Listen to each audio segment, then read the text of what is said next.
I just would like to say that you are so brave for sharing your story. Thank you so much. And you are a survivor, and it was not your fault. How are you feeling right now? Thank you for having me.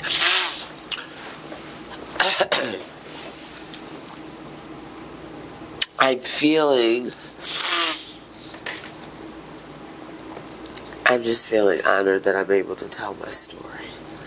And I'm so honored that the Most High allowed me to live. Because I could have been a Jane Doe. And nobody would have known. That's very true. Yeah.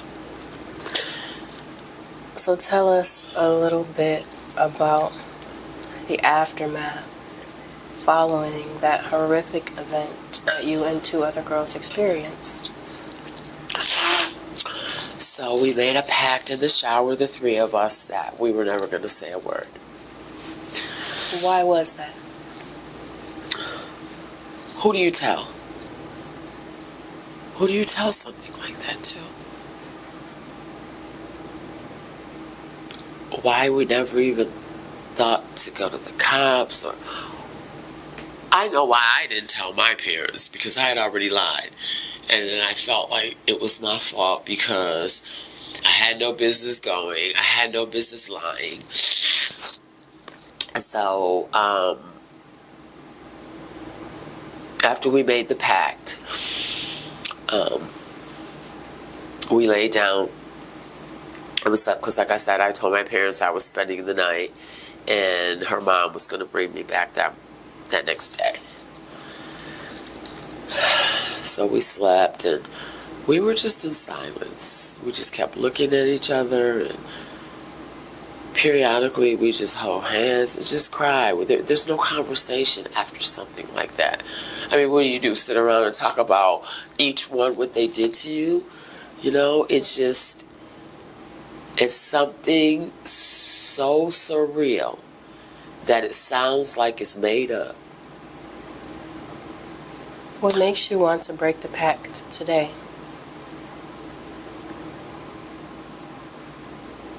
Well, actually, after I got home, I went to, I did whatever I did that day, and I went to bed. And I'm going to say it was maybe around, I'm not really even sure. All I know is that my mom busted in the door, woke me up out of my sleep. She was like, "Why'd you lie? Where were you?"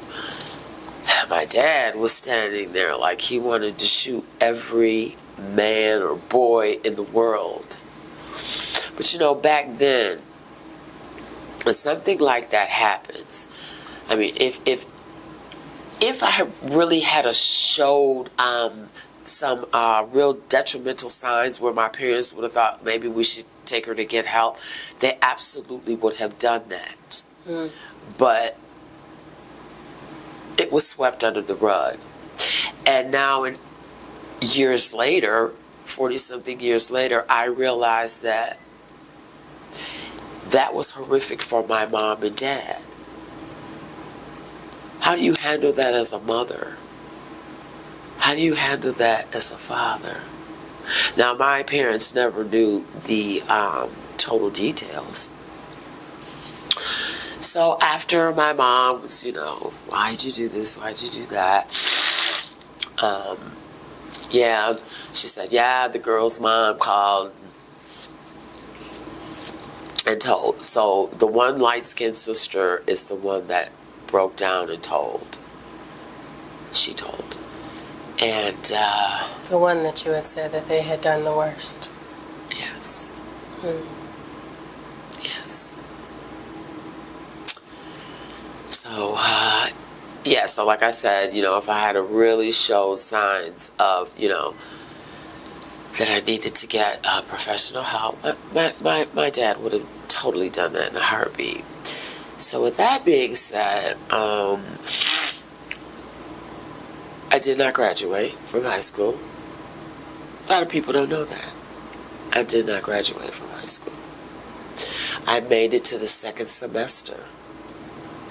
of me about to graduate. And what happened?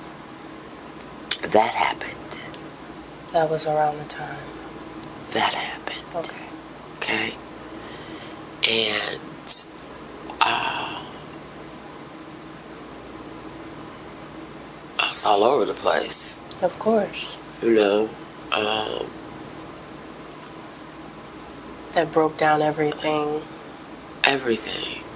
You know, everything just became chaotic in my head.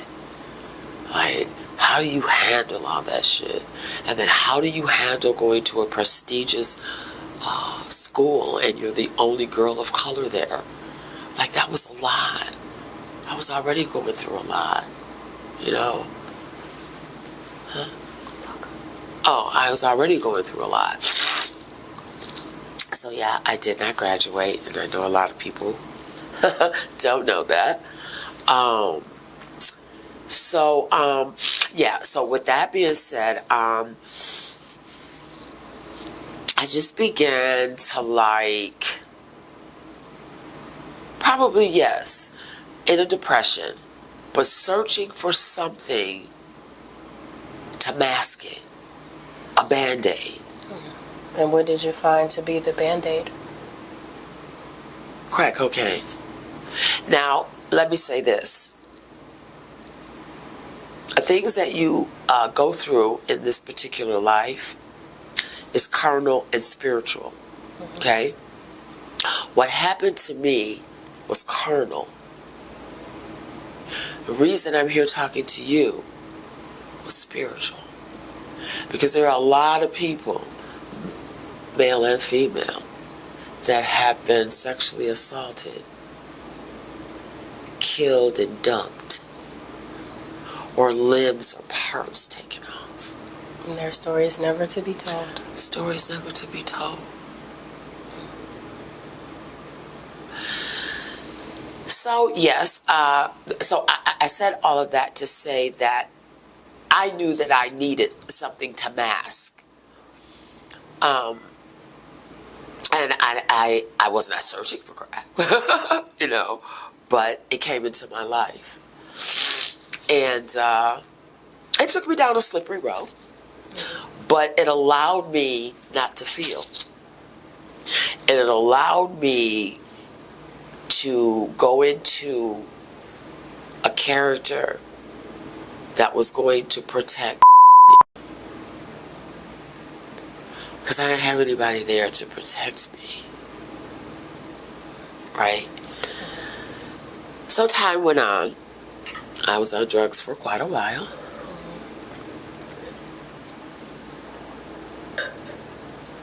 May I ask you a question? Yes, Do you believe in God? I do. Did you ever cry out to God, pray, or perhaps ask Him why? Never questioned him. Never asked why. Because lots of people do. So I was just wondering. Huh. That was something that never came in my head. Huh? And the same for what they did to me. I could have been a lot of things after being tortured like that and sexually assaulted. I could have been a woman that hated men. I could have, my chaos and my trauma could have been the type of woman that would lure men and seduce them and kill them maybe. You just don't know. I did attempt suicide. Oh shoot, I'm up here. I did attempt suicide. That didn't work. I tried that twice, you know. Like I said, when the Most High has you, He has you. So no, I never questioned that. What I questioned is, what did I do? What did I do wrong for this guy to befriend me? And the funny thing is I don't remember one of those guys in their room, no faces. I do not remember the guy that befriended me. I only just recently remembered the tall guy. So as time went on, yep, I've always worked, so I worked, and I wound up having kids. Like, I've gone on dates. Like I said, anybody that knows me would have, they had no clue that ever happened to me. I can tell that you do have a very bright spirit. Before you shared your story here, I had no idea. Yes. So, after having children, which is why I couldn't be the mom that I needed to be, you know.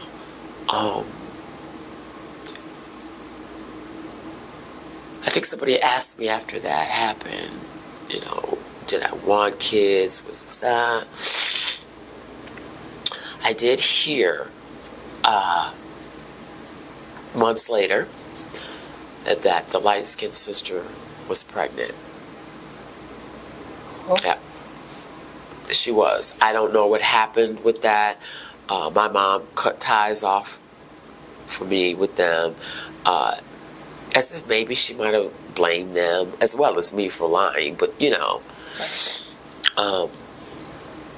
So yeah,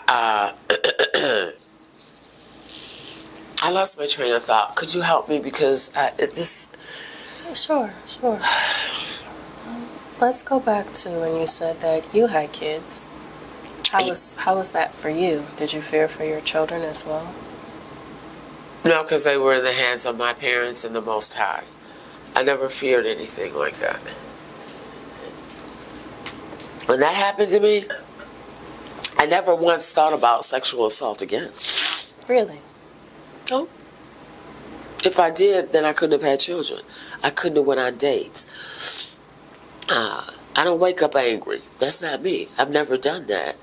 Like, I came back to the same fun-loving person that I was. Now, I do know that a couple times in my addiction, there were situations, and you know how something like a wind goes through you. I didn't quite, like, okay, let me back up, Katora. I had suppressed what happened to me so deeply. Mm-hmm. Masking it after 30-something years of using crack. The crack started not to work anymore. I see. It started not to work. It was a Band-Aid for a long time. It started not to work anymore. And when that happened, I just struggled with trying to stay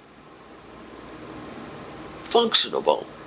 And I don't mean that from a drug or an addiction point of view. Mm-hmm.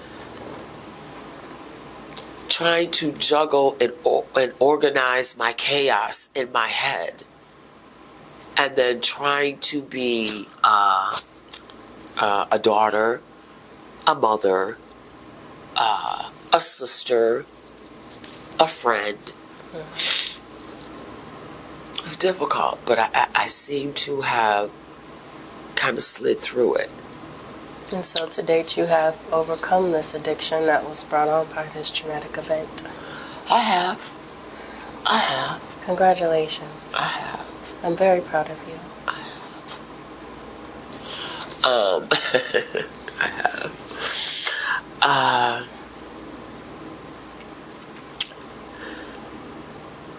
Yeah, I'm sorry for the pausing, because, as I said, this is the first time I have ever told my full story.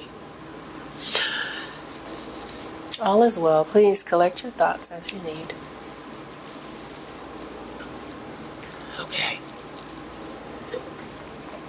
So after it didn't work anymore, it was no longer a Band-Aid.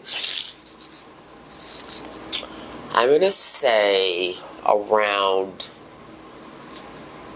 around 2010, around 2010, I had another experience. Which was? I was the second time. And this was in my addiction. And this was because I didn't know how the game really went well like that. I didn't know if you smoke with a guy that you got to give him sex. Now, he wasn't violent, but he was one of those that wasn't taking no for an answer. It was quite stern. Yeah. And I gave in. I didn't want to, but I did. It's the same thing. Did that put you back in the mindset? No. Mind you, that one was too heavy for me. Too heavy. Never correlated. No, right. Never made a correlation that I had already been through this. Right? But it was a different kind of sexual assault. And that's something that needs to be spoke upon. There's not just one kind of sexual assault, but several different kinds. And we need to absolutely make everyone aware of those types of sexual assaults. Absolutely. Because it puts you in the frame of mind of a couple stories that we have all heard. If a woman goes out with a guy, she may have a couple drinks, she may be flirting with him, and then you get to wherever you're going and he says, I want you and I want to do this. And she says, no. Why can't you just leave it at that? Exactly. If you start talking to me and manipulating me, it's the same sexual assault. You're just not putting cigarettes out on me or demeaning me. So with that being said, 2015, my dad passed away. I'm sorry to hear that. Thank you. In 2017, I tore my rotary cuff. Matter of fact, it was March 17, 2017, I had the rotary cuff surgery. 3 days after that, and I am in a cast, a friend of mine calls me. A friend of mine, Dennis. And he says, there's some people here at this door looking for you. He says, and I asked them what it's about, and they say they can't tell me. But they asked me, where do you live? And I told them, I can't tell you that. So give me a card, and I will relay the message. So he gave me the number of a detective named Kelly Dupree. I was standing in my mom's living room with the cast on. And she says, are you? And I said, yes, I am. And she says to me, do you remember being sexually assaulted? What's going through your mind at that point in time? I absolutely told her no. What are you talking about? You used the wrong and I hung up the phone. What do you mean? What? She calls back. She says, are you born 6/21? I said, yes. Do you remember going to Detroit receiving? I said, no. She says, well, I have some documents. I'm part of the Special Victims Unit in downtown Detroit. Can we set up an appointment and we will send a car for you? We will tell you everything about the person that's coming to get you because we want you to feel safe. But we just want to talk to you. We just want to talk. It sounded so soft and so safe. So I say, okay. I get there and they give me an advocate, a young black girl that's about 23, 24. She's just starting out. I'm close to my 40s now. So, I remember the building. I just can't remember exactly where it is downtown. It's just like some things just erased from my head, Right. all by themselves. But I remember walking in there and taking the elevator, and I remember coming in this huge room. And there's at the table 4 people not of color. There's 2 women and 2 guys. Mm-hmm. Now, I know that Kelly Dupree was the detective, I'm assuming, for the state. And then I guess there was like a defense lawyer. I don't know. Whoever these people were, the one lady was sitting at the table, and I had a seat. And she's talking to me. We're glad you're here. We've been looking for you. And I said, you've been looking for me? Why? And she says, what I have in this manila folder is something that happened to you years ago. Do you remember? And I said, no. I still say that you're the wrong So she opens up this manila folder, and she puts a piece of paper in front of me.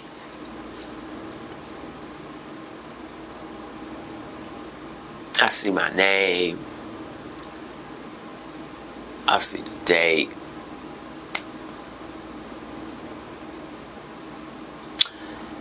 And then when I really looked at it, like something in the pit of my stomach, and I just leaned over on the chair, and the advocate came over, and I was like, oh God, I can't do this. I can't do this. I can't do this. I gotta go. And then one of the people that were sitting at the table was like, we're not here to hurt you. We're here to help you, and we need information from you of what happened that day. First of all, I don't even know what you're talking about. I don't remember anything. Because you'd worked so hard to repress those memories. Yes. So I guess they're a little empathetic, sympathetic. They're like, okay, I'll give you a little time, and we'll keep in touch with you, to make sure that, you're okay. And if you need to talk to us, feel free. You can come to the victim unit anytime you like. Okay, fine. This particular detective called me every single day. Mind you, she's a woman. She's calling me. How are you? I'm calling just to see how you are. And I'm really believing that, because I don't know what your job is. I didn't know that your job really is to get the facts out of me. You really don't care about what happened to me. But I didn't know that at the time. Okay? Right. So, that was 2017. Okay? Yes. Now I'm starting to piece things together, start feeling a little different now. I'm like, yeah, something did happen to me. Yeah. Okay. Now I'm past being, so I want to say docile or weak. Now I'm angry. Rightfully Because so. at 2017, that case was 36 years old. And the most dangerous thing to do is to have me think. Now I'm thinking. I get a letter from Kim Worthy. I don't even know who she is, but I know she has something to do with the state. I don't know who she is. I'm not into the politics of that. But I get this letter from her. And it's kind of like a letter of apology, if you will. Okay? I remember when I got that letter, my cousin was there. I remember that letter. Interesting. So now I'm starting to question a whole bunch of stuff. First of all, why would you wait 36 years to open up the case? I had a friend named Stan. Just out of the blue, he called me. He says, you know, the lady from Special Victims Unit, Mariska Hargitay, has gone to all the major cities and made them go down in the basement and get all of the rape kits that had never been investigated. But this is why I know my story had to have been told. From day one Special Victims Unit came on, I've watched for 10 years. That particular episode with the rape kits in the boxes downstairs is an actual, it was an actual story, a part of Special Victims Unit. Not knowing when I saw that episode that that was my story. And then Stan calls to tell me that Mariska Hargitay did this. Okay?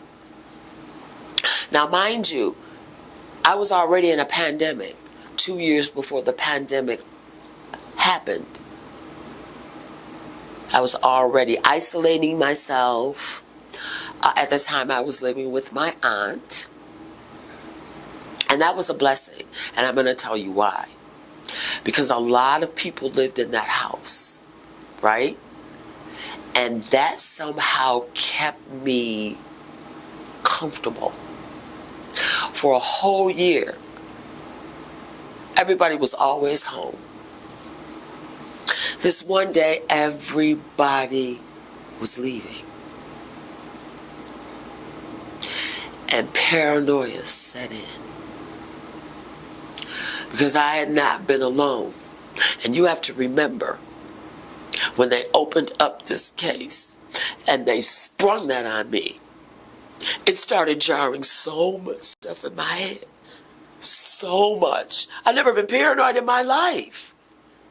Now all of a sudden, I'm just saying to myself, one of my cousins, somebody come home, please. I don't know what to do. I'm walking back and forth to the window. I'm walking back and forth to the back door in the kitchen. I'm locking it. I'm tripping. I'm tripping.